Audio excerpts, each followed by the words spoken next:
And I got a phone call the Thursday, McCready, are you the agent for Stratum? This is Stratum, yeah. Yes, sir.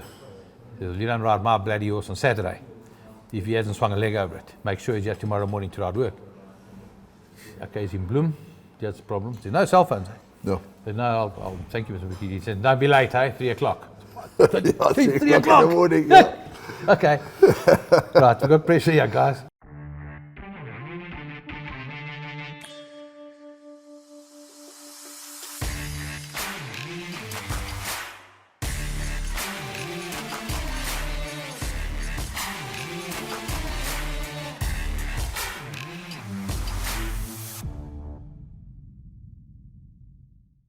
Right, we are now with my good friend Louis Goosen.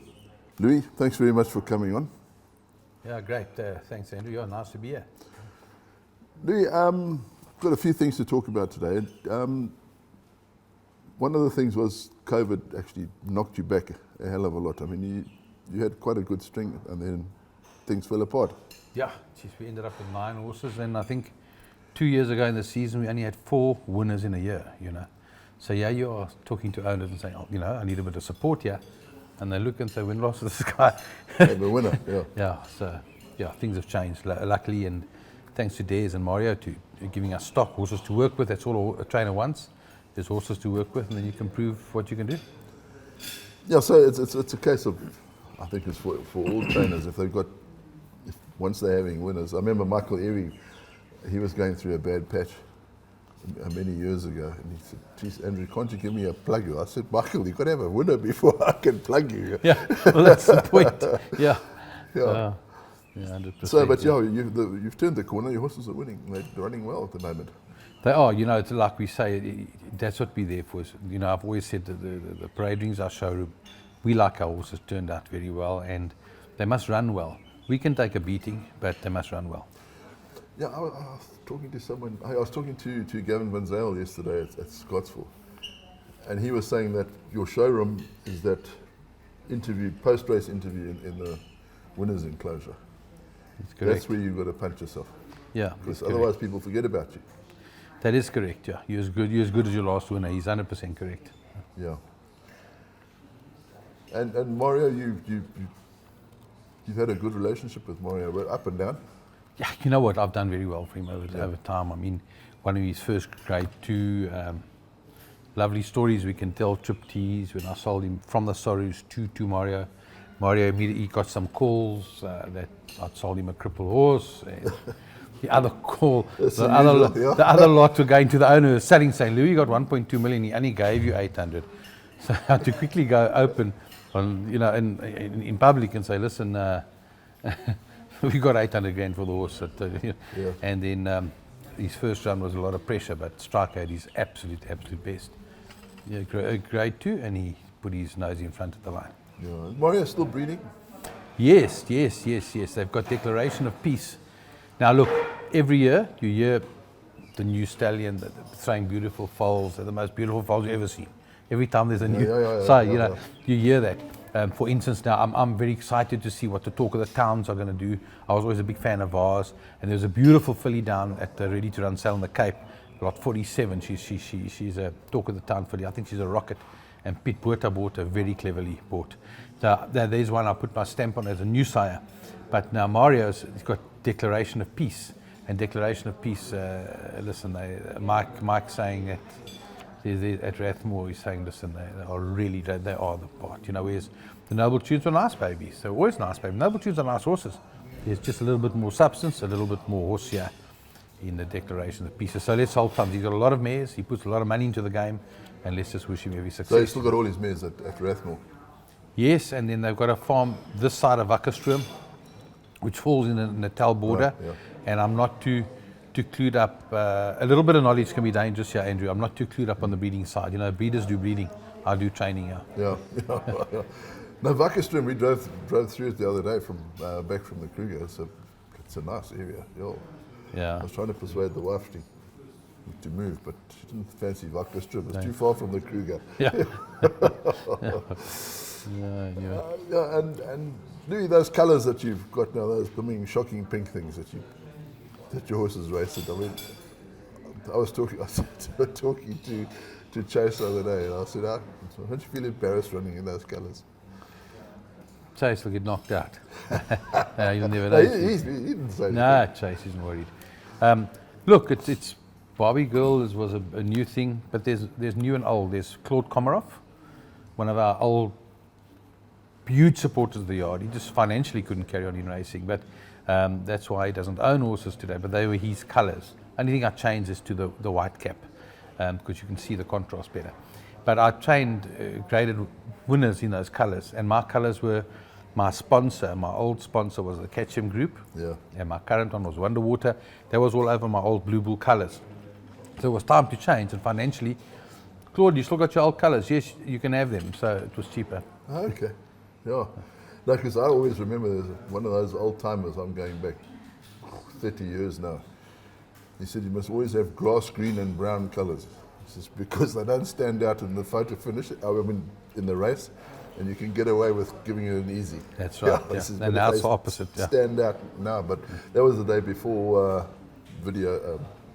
What the cameras that we got now. I mean, anyway, those Skavengas in those days. They were they had to set horses up. How else could they survive? Yeah. I remember, we were talking about Scottsville, how hot it was the last couple of days. It was stinking yesterday, 36.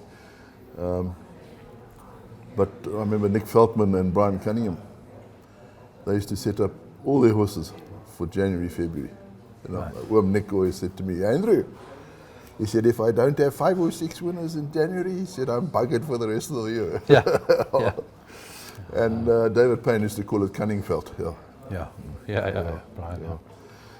So Louis, where are you going from now? Are you going up to the sales? Yeah. You're known as a good judge of a specimen. Yes, we bought a little, the Vercingetrixes that give me the green lights, expensive horses. So last year, I think we ducked and dived nicely, and we came away at 200,000 rand with a little filly. Her name's Arvernie Princess. She's about to win her second race. Anyone can tell you she's going to win now. So she's won already and done. So that was the only one we got last year. And then we got I don't want to jinx any horse, touch wood, this wood here. But I've got a baby, we call him Ibele, a little bear. He's a captain of all that I bought now in July at the Natal sale, and he's lovely. I actually nominated him now for the 29th for the 800 meter baby race, even though I think he's an extender. He's going to be 1,000, 1,200 meter horse. 800 might be a bit sharp for him. So the odd horses that we do get to buy. I mean, she was 200,000. He was an 80,000 horse. That's sort of that's our price range type of thing, and we tend to do okay. We get them to the races. I tend to find that. Well, I haven't got any money anyway, but anything up 400,000 would be my max. I think so. There's the big players, and look, you just need 2 people to want the same horse. 2 people, especially with a big enough ego, and 2 people who compete against each other. Then your 300,000 rand horse will be scratching your head, saying, "Oh, but I thought that's a 300 grand horse. How did it go for $1 million?" Well, it can happen because that's life. That's sales. But I agree with you. 400, even 400 to me is a top price. I'm still with my 300, so try and get the best price possible. But there are going to be the horses that are worth, and they are worth more. On paper, they're wonderful. They're beautiful specimens. And, if people were in racing to count every penny, there wouldn't be racing.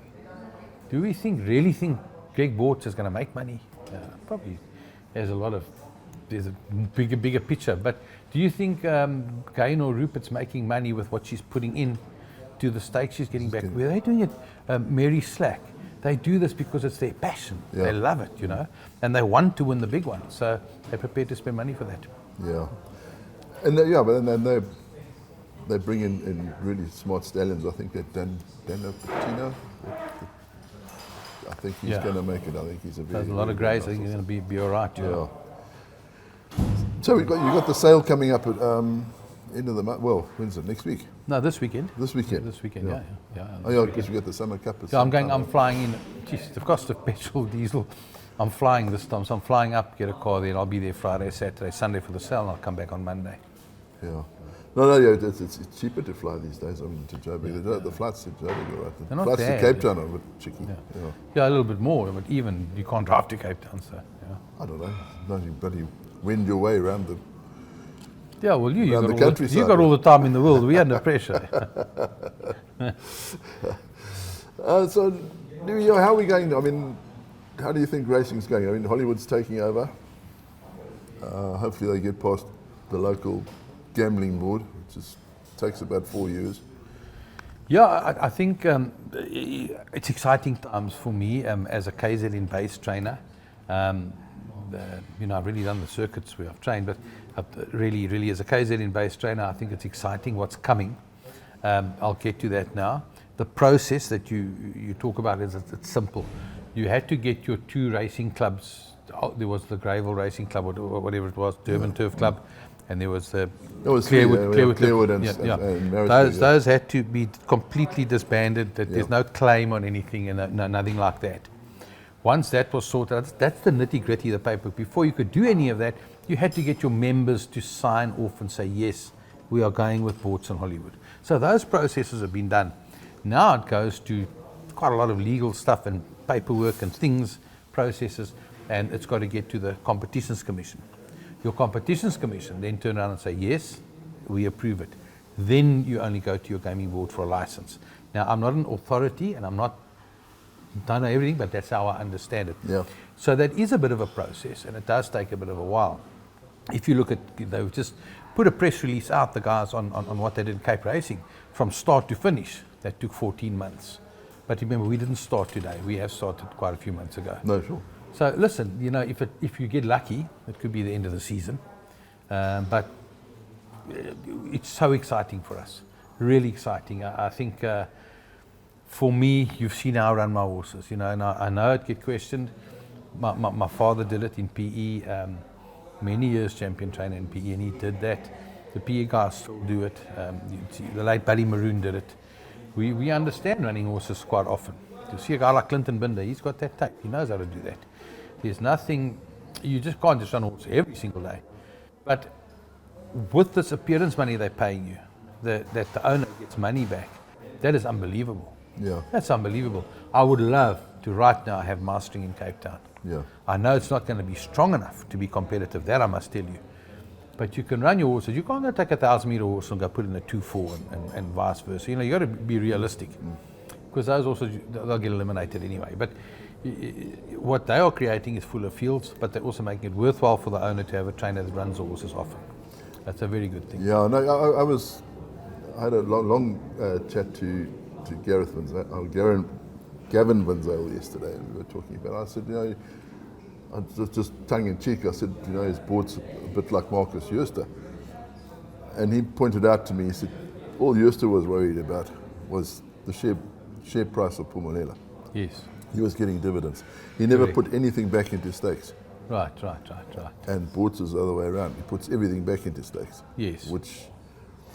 And as an owner, that's what you want. I mean, if look, you can win a they maiden can't be compared. If you can win a maiden for 200 grand, I mean, jeez. Yeah. But you can't compare those two eras. Completely different. Yeah. No, we were talking about... Greg's come in here, and he's a one-man show. Yeah. But it's sometimes you need that. Sometimes you just need some guy's going to walk in and say yes. You don't have to have a committee meeting to discuss a future meeting, to arrange a meeting in order to dig a hole to put a pole in it. Yeah. Guys, those times, it's not going to work. It's not going to work with Boards. No. You get the job done. So I understand that, and I'm very excited about it. I've always been an impatient. Yeah. I want things to be perfect. You know that, and I want things to be. And he'd say just what they're doing in Cape Town. Come on, if you can't be proud of that, and he's telling us, Greg Boards, I asked him, look, he's not allowed to touch anything that's going on, any other management in Natal at the moment during your application process. Yeah. He's not involved at all. But all I could ask him at the sale. And he said to me, Louis, exactly what we've done at Cape Town, we will do it in Natal. Yeah. So to me, it's so exciting. No, it is. I mean, I did political science for my sons at Stellenbosch. And they always said a benevolent dictatorship is always the best, as long as you can keep it on the straight and narrow. Yeah. So you don't have committees. Like a wildebeest, they say it's, wildebeest? Yeah. So it's put together by a committee. Okay. Yeah. Yeah. So that's. I'm just very excited about that. So Louis, you've been at Summerfell for a while now. We missed you at Ashburton until they closed us down. Yeah, look. Your little cave is still there with the flowers in it. Oh well, as long as the flowers survived. No, they haven't. Oh, jeez. They just pop up every now and then, a little leftover. Okay. Yeah. Yeah. So you know, I came here and I made a lot of mistakes in the beginning, and then just as I felt I was getting to know the tracks, then COVID came, then we lost horses. So it's just been a lot of swings and roundabouts and stuff. And I think now we're pretty settled. And I think our form shows that we only got 27 horses. So we are definitely the elephant in the tree. We're not going to stay there on the log. We're not with 27 horses. We can't. Listen, we're going to do our damnedest to stay there. But you can't, you know, it's difficult. We need numbers. So I'm hoping to talk to a few people and perhaps get a few buying mandates now for the weekend. And hopefully if we can come home with 3 or 4 horses, you know, it helps. Because we've got a few babies this year, which is nice. This 2-year-old sale, that's quite a good sale actually. It's your end of the year sale, your November sale. Yes, it's quite a nice sale. As I say, I bought a Arverni Princess there, the Vercingetorix filly. She's not a big filly. I just thought she'd grow a little bit more, man. But you know, she's going to win another 2 or 3 races, and there must be some form of paddock value in a Vercingetorix filly. So that's the type of horse I'll be looking for. Yeah, because that sale you get not really the chuckouts from nationals, but the horses are more mature. So you've got a better scope to see what you're going to buy. That's correct. Yeah, your horses are older. You've got less time, you know, from when you're going to race. You know, and then if you bought a horse in January or February, you know, November's quite late in the year. So, yeah. There are more ready-made horses there. Put it that way. Yeah. Louis, I'm a bit contentious here. But there's stories that the academy is short of cash. Cape Town's pulled out their funding. 4 Racing's pulled out their funding. It's basically supported by Gold Circle and Hollywood. Yeah, I've heard talks, Andrew. It's a sad thing. It's not the academy that we knew. You know, let's put it this way. Look at your last champions or tops that came out of there. Let's start right now with Rachel. Rachel, that the academy can't claim to have taught how to ride. Rachel was she was a top class rider before. When she was riding work here, she was really top class. Carl Stradham, Lyle Hudson, Luke Ferraris. Those are top riders. So how are they doing in Hong Kong? Isn't it fantastic? So you're proud of them. Now, how much of that was produced by the academy? So we've got to draw a line and we've got to look at it. But you've got a guy like Neil Butcher running it. So he's a jacked up. He's that guy. That's a past chairman of Gold Circle. He's nobody's fool. So if he can't work it out, I certainly can't. But for me, it's just they've got to look at that. Then also, I don't know if they're overstaffed or not, but I don't know if they need more than the 2. But Martin and Rocky Agrella seems to be working very hard for the Appies. He puts a lot of time in. The other day when they couldn't get flights, or the flights were very expensive, he was happy to drive them to PE to get rides, and they had winners and drive them back. So it's nice to see one of the masters, the riding masters, putting in this effort and that time. And the same with Martin Ball, and then obviously the same with Robert Moore. You know, these guys are top class. So over here, I suppose it's inevitable. Then Mauritius, who runs it, I suppose it's inevitable that they're going to get smaller. My suggestion, for my 2 cents worth and a little bit of knowledge, is very dangerous here. But why are we putting people through school? It's not a school. It's an academy. Yeah. Leave the school alone. Go to school, get your matric, get your standard 8. If you don't want to do matric, let your parents make that decision. Then you come here and you become an apprentice. We don't see these apprentices in our yards. The best jockeys in the world, all of those riders I've mentioned. You don't come, you go and have a look at Rachel handle a horse. She's a girl, go and have a look at her handle a horse. Before you say, oh, but straight and this, that, every one of them have worked in their father's yards, in their mom's yards, in their auntie's yards. Those guys, they can work with horses. The new guys aren't really getting that. So for me, if it was a financial thing, the schooling would go. I would do just the apprentices, and after school, and we would get them more involved in the yards in the afternoons. I remember Allocated to a trainer. as Yeah, such. in the old days they were allocated to a trainer, so you learned from that trainer. You worked in his yard, and you work in the morning and all that. Yeah. But I mean, we got blokes like Keegan DeMello, Warren Kennedy's just ridden 50 winners. Yeah, I think he's top of the New Zealand log. He's only been there a year. yeah. Yeah, so but it's difficult. No, you can mention Keegan DeMello, but Warren Kennedy's father rode, and then Okay. and then Keegan DeMello, you've got to have these little natural talents with Richard Fries and that. That Richard Fries is gifted. Yeah. He is a natural. I'll never forget. I came here one morning you know what the late Mr. McCready was like, and Pierre was riding a filly, and you'll remember her, called Turf Blazer. Yes. And she was in the invitation stakes. Kevin, whatever. She drew out the hat. Yes. So Pierre drew her, and he was riding on the Thursday in Bloem, and the race was here the Saturday invitation stakes day. And I got a phone call the Thursday, McCready, are you the agent for Stratham? This is Stratham, yeah. Yes, sir. He says, you don't ride my bloody horse on Saturday if he hasn't swung a leg over it. Make sure he's here tomorrow morning to ride work. Okay, he's in Bloem. That's the problem. He said, no cell phones, eh? No. I said, no, I'll thank you, Mr. McKee. He said, don't be late, eh? 3 o'clock. Yeah, 3 o'clock. in the morning, yeah. Okay. Right, we've got pressure here, guys.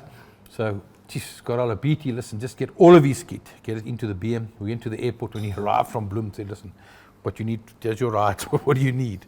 Here's other clothes going. BT will bring the rest in the suitcase. They're flying. Her and my ex-missus. So we ended up here at the Polo Pony, booking in there, hiring a car, the midnight flights, luckily. Because straight from there, we waited at the airport for the midnight flight. Come back here, the midnight flight. The next morning, I think 2:30, sitting in his car park, waiting for Mr. Mack. And then he came and Pierre worked the filly. And then late on in the morning, David Payne arrived. And I saw Lloyd and Stratham work horses together. It's special. And they're both different styles, both so classy. And the one thing Pierre always said to me, which is always stuck, he says, listen, I can only ever aspire to be the second best jockey in the world, because the best jockey in the world is sitting in the grandstand. He says, but the most natural jockey I've ever seen in my life, Jeff Lloyd. Yeah. But you know what I find now, in the old days, the senior jocks used to sort of take an apprentice under their wing. Yes. They ride work here, and the senior jock would say, you know, slow down, go fast, hold like this, do. That doesn't happen anymore. I wonder why, because you're so correct. Just that's when I said that about Jeff Lloyd, I'm saying the same about Richard Fourie. It's just a natural. Richard Fourie is a natural. I love natural riders. He sits long. He doesn't have to sit short. He's just a natural. So love it or hate it. That's what I think of him. Special. So now, that's exactly what happened. So when Uncle Roy Curling was riding for my dad, then Duncan Taft was your apprentice. Now they're working together, side by side. He's talking all the time. Do this, do that. Why is your bridge so small? Yes. Make your bridge bigger.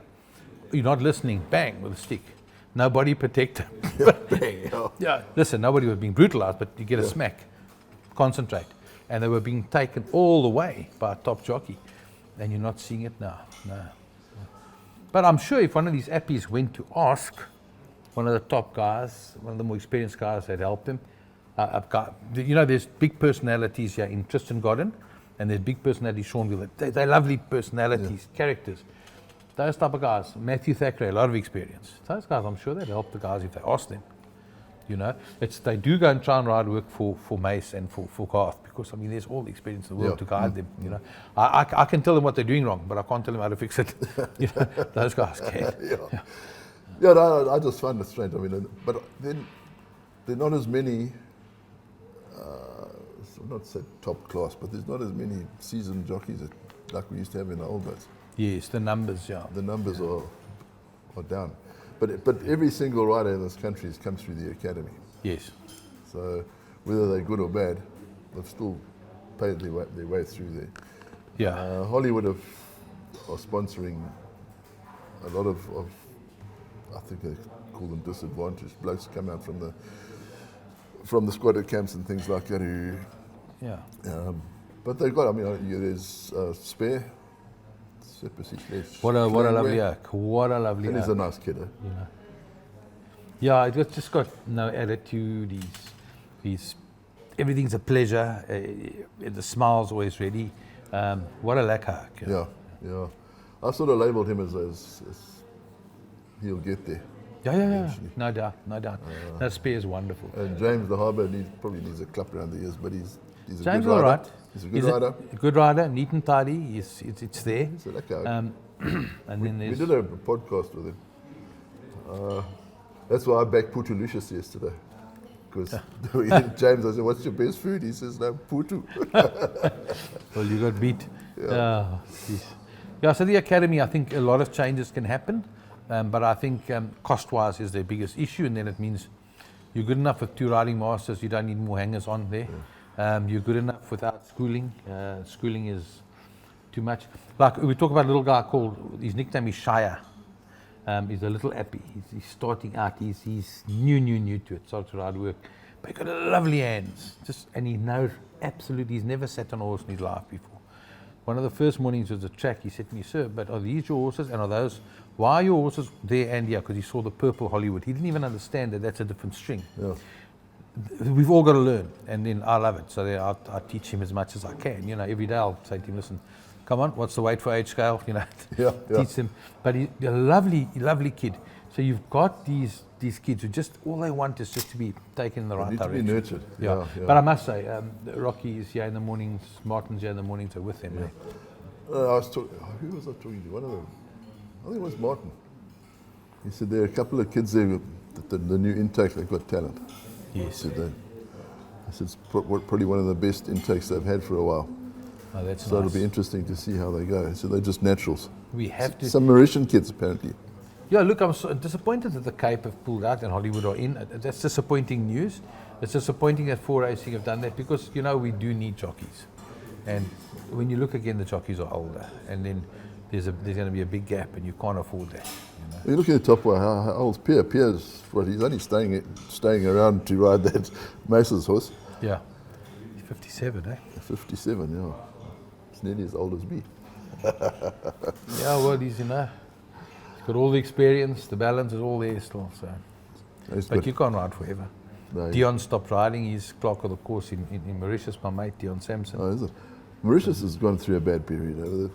It's a real bloody mess now. There seems to be a bit of a, can we call it a Marcus Jooste type effect? I don't know how it works exactly. Again, the Marcus Jooste effect, I think a lot of things are overrated.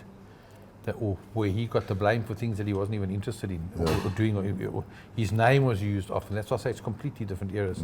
But over there, they've got a very big owner. That's what I'm saying. I'm just talking about numbers. There's a very, very big, powerful owner. And that doesn't always augur well for a training centre. No, especially a small racing operation like Mauritius. But you always thought it was sort of solid, Mauritian Turf Club. Yeah. Their snipes were... You couldn't even breathe and they'd jump on you. Yeah, but it's still, there's a lot of that. There's like always 2 camps and one doesn't know. Is it as much graft as what everybody says, or is it just how they are? You just never get a feeling for what's going on in Mauritius. Yeah, I going back a long time,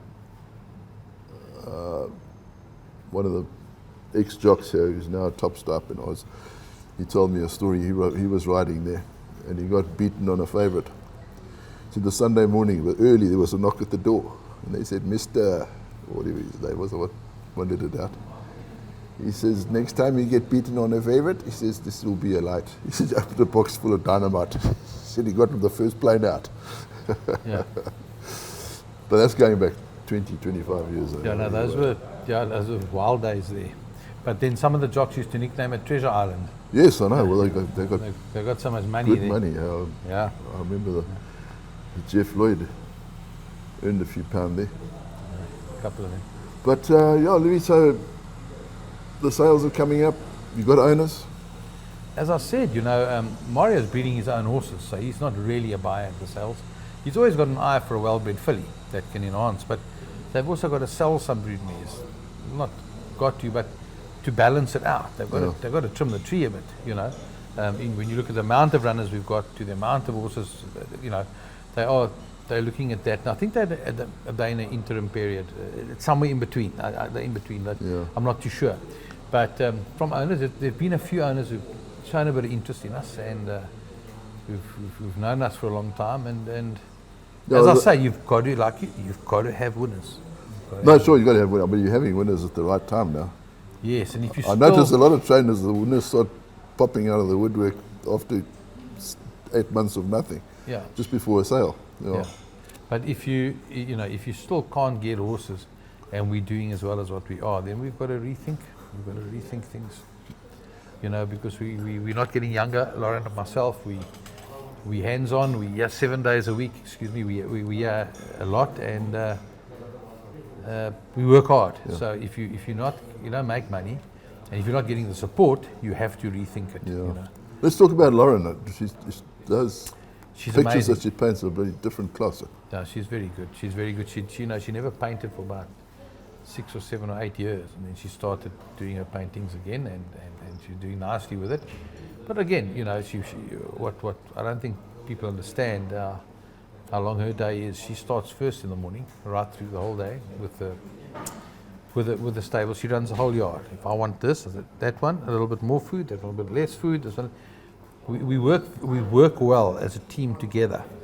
All the managing, I can do that, but she does that. I do my things. The shavings business, all the paperwork and type for that, which I run here. And then at night she's still got to paint. So she only gets to paint from about 6 in the evening. Oh, really? After working a whole day, she's done an 11, 12-hour day. Yeah. And then twice a week she'll have a kip for an hour in the day, from 1 until 2:30, Yeah, something like yeah. that, and twice a week. The rest of the time we just work all day and then to try and paint at night. So it's tough. It's tough. But you've got the shavings business that you've taken over now. How's that going? Yeah. The shavings business, I manage it for Gold Circle. So a lot of people are saying, "Oh, Louis is making shavings." It's not my shavings. Yeah. For the first few months to get it up and running, we did it through one of my dormant accounts to pay, and then we paid the money over to Gold Circle. Now it's up and running, and that it's all done through Gold Circle. They will invoice the trainer, collect the money, etc. Okay. We just make the shavings to order. There were 2 problems why shavings business hadn't worked here. The one is an ongoing problem, is timber, and then the other one is electricity. I found a way to short circuit and dig a trench, and we got 3-phase electricity there. Because then otherwise you'd be running it on a generator of diesel. It's too expensive. The timber problem is that timber, sometimes you're buying water. What I mean by that is they cut this tree, we're supposed to be getting the thinnings. We can't afford to buy 1,200 rand a ton, because then what's your shaving going to cost you? So we've got to buy the thinnings, the trimmings, the thinner edges of the trees. Now those thinnings, if they're cut too fresh, they're still wet. So one can weigh 10 kilos, a 1.2 meter piece, and then next to that log, another one can weigh 18 kilos. You're buying per ton, so now you're buying water. So the big problem this time of the year is wet timber. Not only that it's wet, freshly cut, because why it becomes freshly cut is because the trucks get stuck in the forest. It's not a shortage of the timber. It's getting the timber out to the depot, and then you load, and it comes to us. So it's a very tricky business. It's a very difficult business to sustain at the moment. So we're working all over the regions. I'm on my way to Greytown now, from straight after this interview, to go and look for another timber source. The timber source is everything. I can get you a source from Swaziland. That's the cost of transport. Cost of transport. That's your problem, cost of transport. So I'm working on that all the time. They give my company a contract fee, and then the admin side of that Lauren will run, and I'll do obviously the hands-on side, Okay. which is what I do. So Lauren is a brain trust in your business, eh? She is, yeah. She is absolutely is, yeah. She runs all the paperwork. She does the stable management. She's in charge of all And of paints that. at the same time, because her paintings are exquisite. Yes, so if she could. That is why she's saying, listen, we must push now to get enough horses, because we don't really make money, unless we would. Yeah. Louis, that's about it. Good to have you on the show again. Yeah, it's lovely. I'll leave you with one thought. We're talking about Pierce Trade, and I suppose I can tell the story. I don't know if it's going to cause a story about graft and social media and stuff. So you see, many years ago, Clyde Basil was commentating at the Val, and I was doing Piers rides. It's about 25 years ago, I don't know. And I said to him, listen, we've got this new Johnny Hunter, this new guy. He's quite new to racing. He likes to fire. I think he put 1,000 or 2,000 on a horse. There was big money in He that. asked us, yes, but he's asking us to guide him in that. And I'll get a chop. I said, whatever I get, I'll share with you. Piers said, no. He wants nothing to do with punters. You carry on. So I said, okay. But when you go down to the start, just give us a feel. Just how the horse feels. Give us a sign. Now, if you remember the old school that said stick in the left hand or stick in the right hand. Yeah. As the oak pulls up, you watch him with the binoculars. You see his oaks all watching. And there's the oak pulls out, he puts a stick in his right hand. Because you can't, in the old days, if you're having a go or not. Yeah. If you told the parading you're not having a go, the stick's in your left hand. Yeah. If you're having a go, it's in your right hand. But then also the feel on the way to the start. I just want, because Pierre's got that incredibly gifted feel. Never mind, we know the form, we know the betting, but we don't know. Yeah, how the horses on the way to Standing with the punter, Clyde Basil and I, we're standing in the commentary. The horse went down nicely. Have a look. Yeah, we tell him he must touch his breeches. So just before he sits down, he sits up in the saddle, he touches his breeches. I say, I have a bet. So, okay, as a bet, the horse runs fifth. I say, oh well, we got beat. Anyway, it doesn't matter. Those days were very strict. I'm still wearing tie. So I can't go into the jockey room so easy. The second race, I go down to the start. Breeches. Oh man, after 3 races in a row, these horses are getting beat. And then Pierre's giving the sign. I was like, no, Pierre's such a good judge, man. Why is he giving us a sign? So by the fourth, I say, Boot, you've given us a sign. He said, oh, damn it, I forgot. Beatty put these stupid breeches in, and they don't fit me properly. so we'd got and fired 3 in a row, and these horses got beat. So I think we learned a lesson there, and then listen to these jockeys. No, it's good stories from the old days, though. Yeah, cameras and technology have killed the sport as far as I'm concerned. Yeah, in a way, yes. I mean, but it's still the very, very clever trainers don't really need a jockey to give a horse a run. No. I think that's a great story, but we need to just clarify that that's not now. That was like back in 20 years ago. That's what I said. You just said it was 20 years ago, 25 years I'm ago. just getting the jitters thinking, oh my goodness. Yeah. No, yeah. I think you did say 25 years ago. Yeah. Yeah, that was in the early 90s, about 92, 93, around there. Yeah. And there was no crew. There was none of this that Pierre was going to give the horse a run. No. Just you were trying to win on everything. It was just a case of which one's worth a bet. Yeah. Yeah. You know, you can't back everything. You can't back. You've got 9 rides. You can't back all 9. No. So which one? There must be 2 or 3 that feel special going down. Yeah. Give us a sign. Yeah. So first you got beat. Yeah. Thanks, Louis. Thanks for coming in. Thanks you. for Warren for not pitching up. Yeah, we'll get him. Don't worry about him. So we got the sale this weekend, Summer Cup. They got big fields there. Yeah. It's a pity that those 2 3-year-olds are not clashing. Yes, that's a pity. Yeah. They're exciting. They're nice and exciting. They're nice horses. Yeah. But I think Tony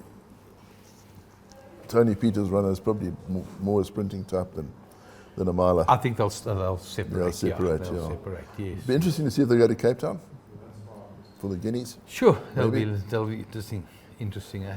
Yeah. Because the Cape season starts next week. And Mace is also that's going to be in the Green Point, isn't it?